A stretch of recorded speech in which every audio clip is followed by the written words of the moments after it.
জি বন্ধুরা, আসসালামু আলাইকুম। সিটি বয়েজের পক্ষ থেকে আমি এমডি আর খান আপনাদের সালাম এবং শুভেচ্ছা জানাচ্ছি। আশা করি আপনারা সবাই ভালো আছেন, আপনাদের ভালো থাকা এবং সুস্থ থাকা একান্তভাবে কামনা করি। আপনাদের মাছ ধরার দ্বিতীয় পর্বে নিয়ে আসলাম। ব্যাটির সঙ্গে অনেকক্ষণ ধরে কথা বললাম। নিজের পরিবারের জন্য মাছ ধরে থাকে এবং বাড়তি মাছ পাওয়া গেলে সেগুলো আবার বিক্রি করে দেওয়া হয়। অনেক সংগ্রামী জীবন। দেখতে পাচ্ছেন প্রতিবার যে জাল ফেলায় যে মাছ উঠবে সেটির কোনো নিশ্চয়তা নেই।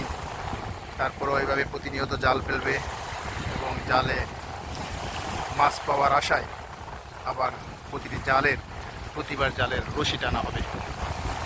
আমি আছি এখন হাতিয়ার চেয়ারম্যান ঘাটে, নোয়াখালীর একটি অংশ, প্রাণের নোয়াখালী, ভালোবাসার নোয়াখালী,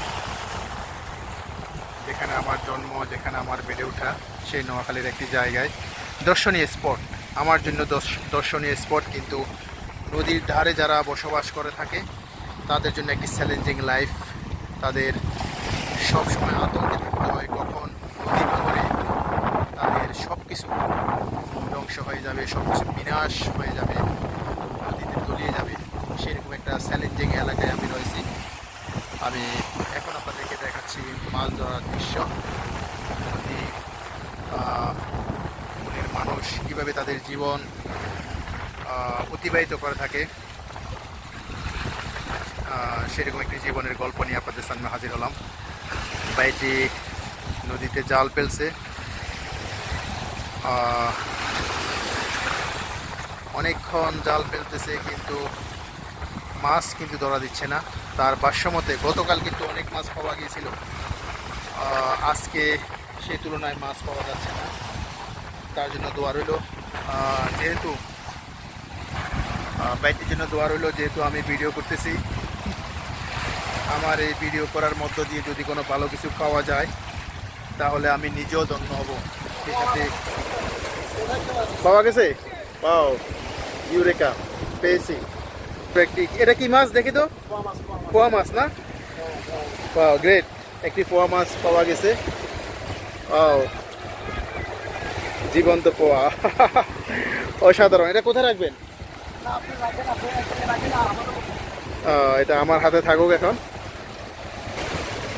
জীবন্ত পোয়া, বিলিভ ইট অর নট, পোয়া মাছ আমার খুব পছন্দের। যদি আমাকে মাছের ভিতরে বলা হয় থাকে যে কোন মাছ আপনার পছন্দের, আমি প্রথম তালিকায় এই পোয়া মাছ রাখি। ওকে, একটি বোট আসতেছে বারাউলিয়া, এটি হাতিয়া থেকে এই পারে আসতেছে চেয়ারম্যান ঘাটে। এই দুটি বোট, সি ট্রাক এবং স্পিড বোট, এগুলো এপারে ওপারের প্রধান বাহন। এটি এখানে আসার পরে আরেকটি বোট দেখতে পাচ্ছেন বা নৌকা দেখতে পাচ্ছেন, এটি এই ঘাট থেকে হাতিয়া দ্বীপের উদ্দেশ্যে ছেড়ে যাবে। যদিও এখন ছাড়তে পারতেছে না, এই নৌকোর একটি অংশ মাটিতে চেপে গিয়েছে, মাটির সাথে আটকে গিয়েছে। সো এটি জোয়ারের জন্য অপেক্ষা করতে হবে। যতক্ষণ পর্যন্ত জোয়ার পুরো নৌকাকে নিমজ্জিত না করবে ততক্ষণ পর্যন্ত এটি এখান থেকে ছাড়া যাচ্ছে না। ওকে, আপনাদেরকে দেখাচ্ছি মাছ ধরার দৃশ্য, সে সাথে নদীপ্রবণ এলাকার জীবনের গল্প বলতেছি। চ্যালেঞ্জিং লাইফ, সেই চ্যালেঞ্জিং লাইফের আজকে সাক্ষী হতে পেরে আমি আনন্দিত। I am so much excited, I am so much happy. এই দুইজন তারা শেয়ারিং করতেছে, শেয়ারে মাছ ধরতেছে।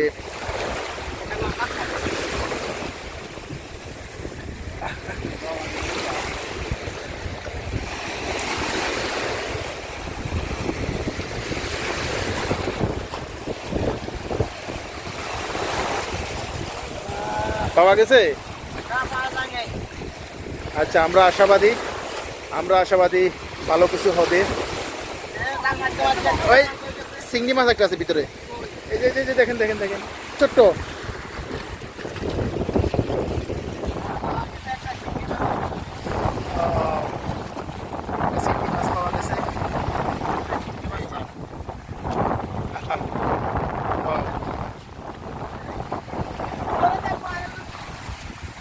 ভালো লাগছে, তাদের সাথে সঙ্গ দিচ্ছি। একটি অসাধারণ মুহূর্ত যাচ্ছে আমার জন্য।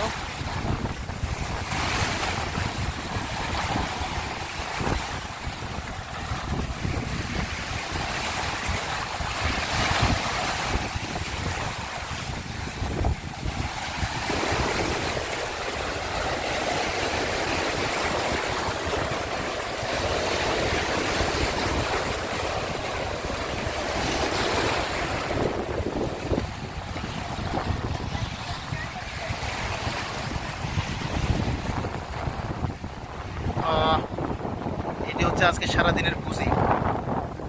সরপুঁটি, তেলাপিয়া, তারপরে এই দেখতে পাচ্ছেন পোয়া মাছ, চিংড়ি মাছ এবং কাঁকড়া পাওয়া গিয়েছে।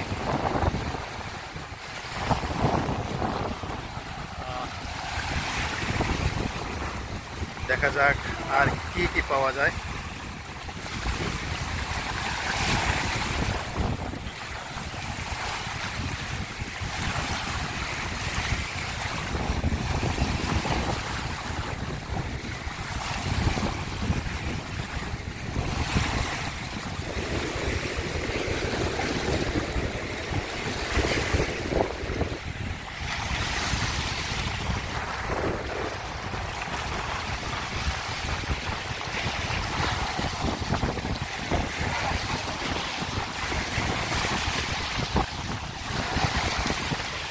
ওয়াও,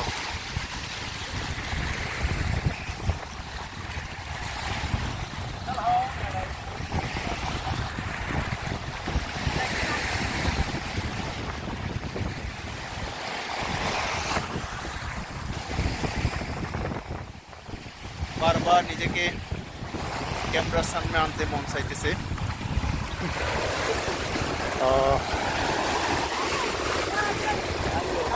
এবারও কিছু পাওয়া যায়নি। অ্যাকচুয়ালি এভাবেই সংগ্রাম করতে করতে একসময় তাদের স্বপ্ন তাদের হাতে ধরা দেয়।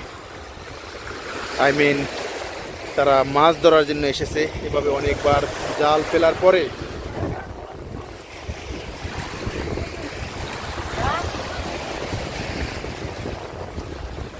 এভাবে অনেকবার জাল ফেলার পরে একটি দুটি করতে করতে তাদের স্বপ্ন পূরণ হয়ে থাকে।